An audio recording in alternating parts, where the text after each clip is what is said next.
बिस्मिल्लाहिर्रहमानिर्रहीम। नाज़रीन अस्सलाम वालेकुम, मैं हूँ इमरान वसीम। नाज़रीन आज 11 फरवरी है, दिन है जुमातुल मुबारक का और साल 2022। नाज़रीन आज के इस प्रोग्राम में दो इंतहाई अहम ख़बरें आप नाज़रीन के साथ डिस्कस करेंगे और आज की उन दोनों ख़बरों की ही जो डिटेल है वो नाज़रीन बड़ी हैरान कर देने वाली हैं। पहली खबर में हम बात करेंगे जहां एक जानिब हुकूमत ने अपोजिशन लीडर मियां शहबाज शरीफ को अपने निशाने पर रख लिया है, वहीं दूसरी जानिब अपोजिशन का जो हुकूमत के खिलाफ नंबर गेम का प्लान है, इस प्लान की हतमी फहरिस्तें आज अपोजिशन लीडर मियां शहबाज शरीफ तक पहुंचा दी गई हैं। हतमी प्लान की ये फहरिस्तें किस सोर्स के ज़रिए शहबाज शरीफ तक पहुंचाई गई हैं, एक तो इस खबर की डिटेल आप नाज़रीन के साथ शेयर करेंगे। दूसरी खबर में हम बात करेंगे जहांगीर तरीन की। खबर नाज़रीन ये है कि जहांगीर तरीन के फैसले के ऊपर हतमी फैसला कर लिया गया है और इस फैसले के ज़रिए जहांगीर तरीन को मुकम्मल बाख्तियार बनाकर एक ख़ास किस्म का मैंडेट भी दे दिया गया है। ये किस किस्म का फ़ैसला किया गया है जिसने जहांगीर तरीन को मुकम्मल तौर पर बाख्तियार बना दिया है, इस खबर की डिटेल भी आप नाज़रीन के साथ शेयर करेंगे। लेकिन दोनों खबरों की डिटेल में जाने से पहले कल जो वज़ीर-ए-आज़म इमरान खान की जानिब से अपने टॉप 10 वज़रा की टॉप 10 वजारतों की जो फहरिस्त जारी की गई है, इस पर मैं आप नाज़रीन के साथ कुछ अहम चीज़ें डिस्कस करना चाहूँगा। नाज़रीन जो टॉप 10 वज़रा की फहरिस्त हुकूमत की जानिब से जारी की गई, उसमें पहले नंबर पर जिस वजारत को रखा गया उसमें मुराद सईद की वजारत को रखा गया है। दूसरे नंबर पर प्लानिंग एंड डेवलपमेंट की, तीसरे नंबर पे पॉवर्टी एलिवेशन की, चौथे नंबर पे एजुकेशन, पाँचवें पे ह्यूमन राइट और इसके आगे छठे नंबर पे इंडस्ट्रीज़ एंड प्रोडक्शन, सातवें पे नेशनल फूड सिक्योरिटी, आठवें पे कॉमर्स एंड ट्रेड, नौवें पे इंटीरियर और 10वें नंबर पे नेशनल फूड सिक्योरिटी के जो मिनिस्टर हैं उन्हें इमरान खान की जानिब से असनाद दी गई। लेकिन यहाँ पर इस खबर को मौजू बनाते हुए मैं डिस्कस ये करना चाह रहा हूँ कि कोरोना के दौरान जो हुकूमत की जानिब से पॉलिसी बनाई गई, जिसे पूरी दुनिया की जानिब से सराहा गया, उसकी एक्नॉलेजमेंट की गई और हुकूमत भी बार बार, वज़ीर-ए-आज़म इमरान खान भी बार बार अपनी उस पॉलिसी का जिसे वजारत सेहत की जानिब से एग्जीक्यूट किया गया उसका क्रेडिट लेते रहे और जो दुनिया के मुख्तलिफ फोरम या दुनिया के मुख्तलिफ तंजीमों की जानिब से इस पॉलिसी को अडॉप्ट किया गया, इसे तस्लीम किया गया, सराहा गया, उसका बार बार हवाले भी दिया गया। लेकिन हैरान करने वाली बात यह थी कि इस पॉलिसी के ज़रिए जो पाकिस्तान में इस वायरस पर काबू पाया गया, इसको कंट्रोल किया गया, जब हुकूमत ने अपने टॉप 10 वज़रा की टॉप 10 वजारतों की फहरिस्त जारी की तो हैरान कर देने वाली बात थी कि एक्नॉलेजमेंट भी की गई, वजारत सेहत की कारकर्दगी को नेशनल लेवल पर भी माना गया, इंटरनेशनल सतह पर भी उसकी कारकर्दगी को तस्लीम किया गया, लेकिन जो वज़रा की कारकर्दगी थी उसमें इस वजारत को शामिल नहीं किया गया। यह बड़ा सवालिया निशान है कि आखिर क्या वजह बनी कि वज़ीर-ए-आज़म इमरान खान भी, वफाकी वज़रा भी वजारत सेहत की कारकर्दगी का क्रेडिट लेते रहे, पूरी दुनिया वजारत सेहत की कारकर्दगी को सराहती रही, लेकिन जब असनाद देने का, उनकी कारकर्दगी को सराहने का वक्त आया, अप्रिशिएट करने का वक्त आया, तो क्या वजह बनी कि इस वजारत को टॉप 10 वज़रा की फहरिस्त में शामिल नहीं किया गया। अब एक और बात भी आप नाज़रीन के साथ में शेयर करना चाहूँगा।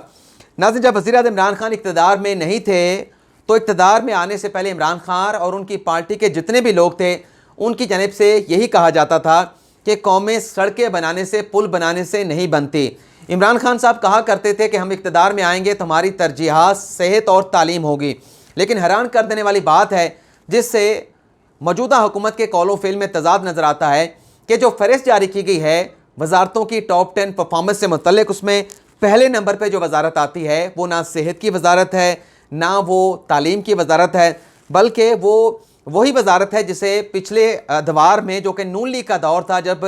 कंस्ट्रक्शन का काम भी हो रहा था, रोड के मंसूबे भी बन रहे थे, मोटरवेज भी बन रही थी, तो उस वक्त उन्हें क्रिटिसाइज़ किया जाता था कि आप सड़कें पुल बनाने पे लगे हैं। कौम को अगर आपने आगे लेके जाना है, कौम की तरक्की करनी है, इंसानी मसाइल के ऊपर आपको खर्च करना पड़ेगा, आपको सेहत पे खर्च करना पड़ेगा, आपको तालीम पे खर्च करना पड़ेगा। लेकिन देखें कि हैरानकुन तौर पर जब इमरान खान साहब ने अपनी वजारतों की कारकर्दगी को एवेल्यूएट करवाया तो उसमें जो वजारत पहले नंबर पर आई वो मवासलात की वजारत है, जो सड़कें बनाने की वजारत है, जो मोटरवेज़ बनाने की वजारत है, जो हाईवेज़ बनाने की वजारत है। अच्छा, यहाँ पे मैं इस कारकर्दगी को एडमिट करने के बजाय आप नाज़रीन के ऊपर ये सवाल छोड़ूंगा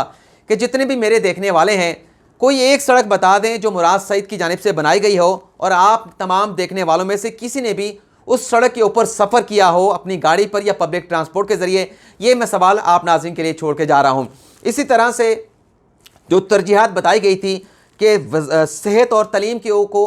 तालीम को तरजीहात में दी जाएंगी, बल्कि पहले 2 नंबरों पे रखा जाएगा। तो ना तालीम पहले नंबर पे है, ना सेहत पहले नंबर पे है, ना दूसरे नंबर पे, ना तीसरे नंबर पे है, बल्कि एजुकेशन की वजारत चौथे नंबर पे आई है। और जो सेहत की वजारत है वो पूरी 10 जो कैटेगरी है 10 वजारतों की, उसमें कहीं भी फिक्र नहीं करती। अच्छा, सबसे जो अहम बात मैं आप नाज़रीन के साथ डिस्कस करना चाह रहा था कि जो वजारत इंफॉर्मेशन की जो वजारत होती है, जिसके वजीर हैं फवाद चौधरी साहब, जो सारी वजारतों का दिफा करते हैं, अच्छा करते हैं, बुरा करते हैं, लेकिन भरपूर तरीके से अपनी हुकूमत की कारकर्दगी को सामने लेके आते हैं, अपनी हुकूमत के वज़रा की कारकर्दगी को सामने लेके आते हैं। इन टॉप 10 वज़रा में उस मिनिस्टर साहब की भी, फवाद चौधरी की कारकर्दगी को भी एक्नॉलेज नहीं किया गया और टॉप 10 वज़रा में भी उन्हें शामिल नहीं किया गया। और जो आखिरी बात डिस्कस करनी है इस टॉप 10 वजारतों से मुतल्लिक, कि जो हमारी पॉलिसी रही कि एक अपोजिशन की जानिब से हमेशा ये ताना दिया गया कि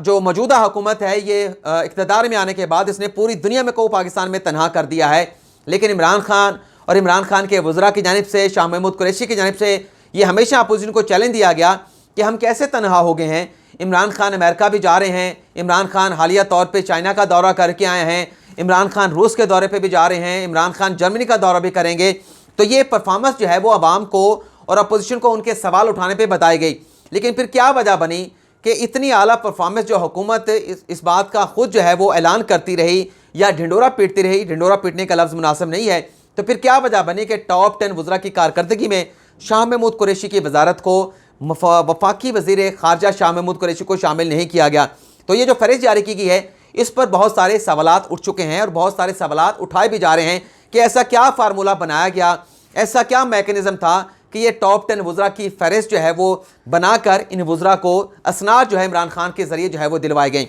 अब इस इशू को यहाँ पे क्लोज़ करते हैं। तो पहले जो हम बात कर लेते हैं, जो आज की हमारी पहली खबर है नाज़रीन, आज फ़ारूक हबीब जो कि मिनिस्टर हैं अपना इंफॉर्मेशन के वज़ीर मुमलिकत हैं, उनकी जानिब से बताया गया कि कौमी असम्बली में एक करारदाद लाई जाएगी जिसमें इस बात की दरख्वास्त की जाएगी कि जो अपोजिशन लीडर हैं मियां शहबाज शरीफ, जिनके खिलाफ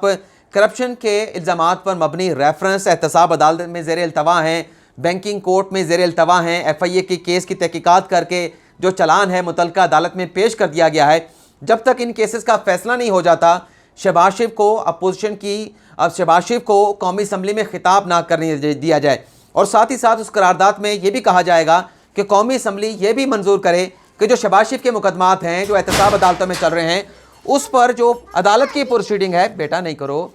उस पर जो अदालत की प्रोसीडिंग है वो बराह रास्त दिखाई जाए। तो ये करारदाद देखते हैं, ऐलान तो कर दिया गया है, कब हुकूमत की जानिब से, हुकूमत के वज़ीर की जानिब से ये करारदाद जो है वो कौमी असम्बली में पेश की जाएगी। और जब ये करारदाद पेश की जाएगी तो फिर सवाल ये भी उठेगा कि हुकूमत के कैंप में जो लोग हैं जिन पर नैब की जानिब से तहकीकात की जा रही हैं, जिसमें खुसरू बख्तार की वजारत भी शामिल है, जिसमें परवेज़ खट्टक की वजारत भी शामिल है, जिसमें और भी दीगर वज़रा शामिल है और वो लोग भी शामिल हैं जिनका अभी हालिया दिनों जो एक नया पनामा के बाद स्कैंडल आया था, मुझे तो उसका नाम भी भूल गया, उसमें जिन लोगों के नाम आए हैं, तो क्या उन्हें भी जो है उनके खिलाफ भी हुकूमत को इसी किस्म का इकदाम उठाना चाहिए। और फिर ये भी सवाल उठेगा कि क्या महज एलिगेशन लगने के ऊपर किसी शख्स को मुजरिम बनाया जा सकता है, क्या उस आईनी ओहदे पर मौजूद शख्स को कौमी असम्बली में बात करने से रोका जा सकता है। ये बड़े अहम सवाल उठेंगे अगर ये करारदाद हुकूमत की जानिब से कौमी असम्बली में पेश की गई। इन सवालों का क्या जवाब दिया जाएगा, इस करारदाद का फेट क्या होगा, ये आने वाले दिनों में पता चलेगा। लेकिन दूसरी जानिब जो हुकूमत की प्लानिंग है, जो अदम एतमाद के हवाले से एक मूव जो है वो चलाई जा रही है और इस सियासी हलचल में खासी ज़्यादा तेज़ी देखने को मिल रही है, उसमें डेवलपमेंट ये हुई है कि जो हुकूमत के ख़िलाफ़ नंबर गेम का प्लान है, इससे मुतल्लिक़ अपोजिशन ये दावा कर रही है कि हमने अपने नंबर पूरे कर लिए हैं। बल्कि यहाँ तक राना सनाउल्लाह ने कह दिया है कि हमें समझ नहीं आ रही कि इतने ज़्यादा लोग हमारे पास आ चुके हैं कि किस किस को इस प्लान में हुकूमत के ख़िलाफ़ शामिल किया जाए, हमें इतने ज़्यादा लोग हमारे साथ रब्ता कर चुके हैं। नाज़रीन, बताया जा रहा है राना सनाउल्लाह की जानिब से और जो मुख्तलिफ मीडिया की जानिब से रिपोर्ट किया जा रहा है कि राना सनाउल्लाह साहब की मुलाकात हुई है अपोजिशन लीडर मियां शहबाज शरीफ के साथ। और इस मुलाकात में जो रावलपिंडी डिवीज़न के, जो फैसलाबाद डिवीज़न के, सरगोदा डिवीज़न के और जो जनूबी पंजाब के मौजूदा हुकूमत के नाराज़ अरकान हैं, उनकी एक हतमी फहरिस्त जो है वो पेश की गई राना सनाउल्लाह की जानिब से शहबाज शरीफ को। और बताया गया है कि इस फहरिस्त के साथ एक और फहरिस्त भी शहबाज शरीफ को राना सनाउल्लाह ने पेश की है और इस फहरिस्त से मुतल्लिक़ गारंटी दी है कि ये वो PTI के नाराज़ अरकान है अगर हम तहरीक एतमाद लेकर आएंगे इमरान खान के ख़िलाफ़ या उनके किसी भी अहदेदार के ख़िलाफ़ मौजूदा हुकूमत के, तो ये वो अरकान है जिनकी मैं गारंटी देता हूँ कि ये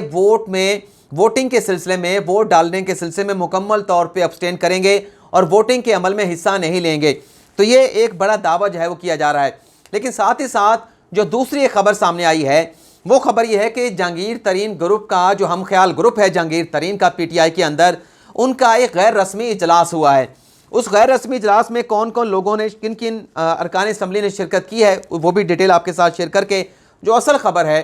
कि इस गैर रस्मी इजलास में वो कौन सा फैसला है जहांगीर तरीन का जिस पर हतमी फैसला इस इजलास में किया गया। और 2 फैसले किए गए हैं, एक नहीं बल्कि 2 फैसले किए गए हैं। नाज़रीन, इस इजलास में, गैर रस्मी इजलास में सलमान नईम साहब मौजूद थे, खुर्रम लगारी साहब मौजूद थे, इसाक खाकवानी ताहिर साहब हैं वो मौजूद थे, नुमान लंगड़ियाल साहब थे, जवार वड़ाइश थे, फैसल जवाना साहब थे, ओन चौधरी साहब थे और अजमल चीमा साहब थे। और जो लोग मौजूद नहीं थे उनके साथ फ़ोन पे रब्ता करके इस इजलास की जो कार्रवाई थी उस कार्रवाई के हवाले से आगाह किया गया। इस इजलास से मुतल्लिक़ नाज़रीन बताया जा रहा है कि इस इजलास में जो हम ख्याल लोग हैं जहांगीर तरीन के, उनकी जानिब से जहांगीर तरीन को मुकम्मल तौर पर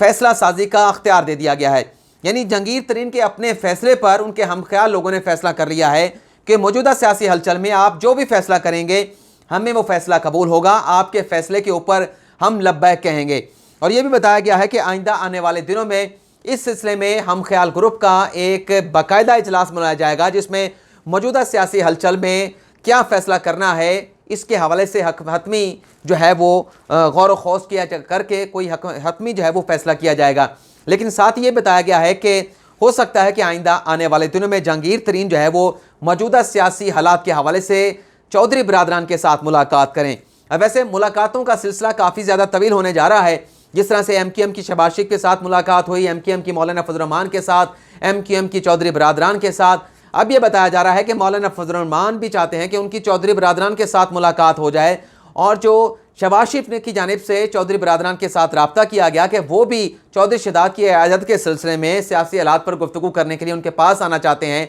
तो बताया जा रहा है कि अब तक रब्ता करने के बावजूद चौधरी बिरादरान की जानिब से शहबाज शरीफ को किसी किस्म का ग्रीन